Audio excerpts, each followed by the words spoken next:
আল্লাহ মালাকুল মাউতকে বলবেন, মালাকুল মাউত কি অবস্থা? বলবে সব শেষ। মাইয়াব্বা, কে বাকি? মালাকুল মাউত বলবে জিনেরা বাকি, যাদেরকে দেখা যায় না। আল্লাহ বলবেন জিনদেরকেও শেষ করে ফেলো, রুহু কবজ করো। মালাকুল মাউত আজরাইল জিনদের রুহু কবজ করবে। আল্লাহ এবার জিজ্ঞেস করবে, ইয়া মালাকাল মাউত আখবিরনি মাইয়াব্বা, এবার বলো আর কে বাকি? মালাকুল মাউত বলবে, আল্লাহ মানুষগুলো সব শেষ, জিনগুলাও শেষ, এবার বাকি ইবলিস শয়তান। কে বাকি? ইবলিসরেও শেষ করো, ইবলিসও শেষ।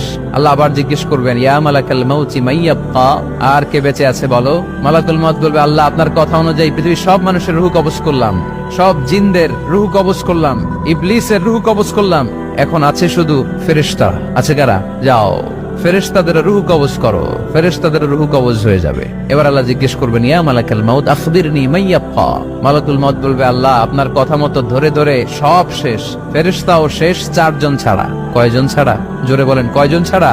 ইসরাফিল, জিব্রাইল, মিকাইল, আজরাইল। আল্লাহ এই 4 জন আমরা বাকি। আল্লাহ বলবে, যাও ইযহাব ইনতালিক ইলা জিবরিল ওয়াকবাদ রূহা, জিব্রাইলের রুহু কবজ করো। ইযহাব ইলা ইসরাফিল ওয়াকবাদ রূহা, ইসরাফিলের রুহু কবজ করো। ইযহাব ইলা মিকাইল ওয়াকবাদ রূহা, রুহু কবজ করো। ওই 3 ফেরেশতাও শেষ। এবার আল্লাহ তাআলা জিজ্ঞেস করবেন, ইয়া মালাকাল মাউত আখবিরনি মাইয়াব্বা, হে মালাকুল মাউত আর কে বাকি আছে বলো? মালাকুল মাউত বলবে, আল্লাহ আপনার কথা মতো মানুষগুলো শেষ, জিনগুলো শেষ, ইবলিস শেষ, আমার বাকি 3 ভাই ইসরাফিল, মিকাইল, জিব্রাইলও শেষ, শুধু আমি, শুধু আমি। আল্লাহ বলবেন, কেউ নাই? মালাকুল মাউত বলবে, না আল্লাহ কেউ নাই। এবার আল্লাহ তাআলা বলবেন, মালাকুল মাউত তুমি তো সবাই রে মারছো, এবার তুমি মরো, এবার তুমি মরো, তুমি মরো। শোনার সাথে সাথে মালাকুল মাউতের কাঁপুনি ছুটে যাবে, খিঁচুনি এসে যাবে ভয়ে। আল্লাহ বলবেন, কাঁপুনি দিয়ে তো লাভ নাই, কারণ কুল্লু নাফসিন যায়িকাতুল। রব্বুল আলামিন বলবেন, মালাকুল মাউত কেঁদো না, এটাই দুনিয়ার বিধান, আমি আল্লাহর দেয়া বিধান, এটাই জন্মালেই মরতে হয়। যাও, জান্নাত জাহান্নামের মাঝখানে একটা জায়গা আছে, জায়গাটার নাম হলো আরাফ। এই আরাফের মধ্যখানে যে দাঁড়াও, ওখানে যে মালাকুল মাউত কাঁপতে থাকবে। মালাকুল মাউত বলবে, আল্লাহ সৃষ্টির শুরুতে যদি জানতাম, সৃষ্টির শুরুতে যদি জানতাম সবাইকে মৃত্যুদান করার পরে, রুহু কবজ করার পরে আমাকেও মরতে হবে, তাহলে এই কঠিন দায়িত্বের ব্যাপারে আপনার কাছে ক্ষমা চাইতাম। আজকে আমারও যে ভাগ্য বরণ করে নিতে হবে সৃষ্টির শুরুতে, আমি এটা কল্পনাই করতে পারি নাই। আল্লাহ বলবেন, নো টক, মুত ইয়া মালাকাল মাউত, মর, মরে যা, মুত, মরে যাও। বলার সাথে সাথে মালাকুল মাউত এক বিকট চিৎকার হাঁকিয়ে মরে যাবে। মালাকুল মাউতের চিৎকারটা সেদিন এত ভয়ঙ্কর হবে, বিষ্ণু ইসা ইসলাম বলেন, ওই চিৎকারের আওয়াজ যদি পৃথিবীর মানুষেরা কান দিয়ে শুনতে পেত, তাহলে কিয়ামত সংগঠিত হওয়ার জন্য আলাদা করে ইসরাফিলের সিঙ্গার প্রয়োজন হতো না। ওই চিৎকারের আওয়াজে প্রতিটা মানুষ কানের পর্দা ফেটে ওই জায়গায় লাশ হয়ে পড়ে যেত। এবার ডানে বায়ে সামনে পেছনে উপরে নিচে কেউ নাই, একজন ছাড়া। জোরে বলতে হবে, তিনি কে? আল্লাহ তখন পৃথিবীকে একটা ডাক দিবেন, বলবেন, ইয়া দুনিয়া আইনা আনহারুকি, এই পৃথিবী তোর নদীগুলো কোথায়? ইয়া দুনিয়া আইনা আশজারুকি, এই পৃথিবী তোর গাছগুলো কোথায়? বটতলা। ইয়া দুনিয়া আইনাল জিবাল, তোর বড় বড় মাউন্ট এভারেস্ট পাহাড়, আলাস্কা পর্বতমালা, আলপস পর্বতমালা, এগুলো কোথায়? তুর পাহাড় আজকে কোথায়? ইয়া দুনিয়া আইনাল মুলুক, রাজা বাদশারা কোথায়, যারা ক্ষমতার দাপটে পা জমিনে ফেলতে চাইতো না? আইনাল জাবাবেরা, অত্যাচারী স্বৈর শাসকগুলো আজকে কোথায়? কোথায় আজকে?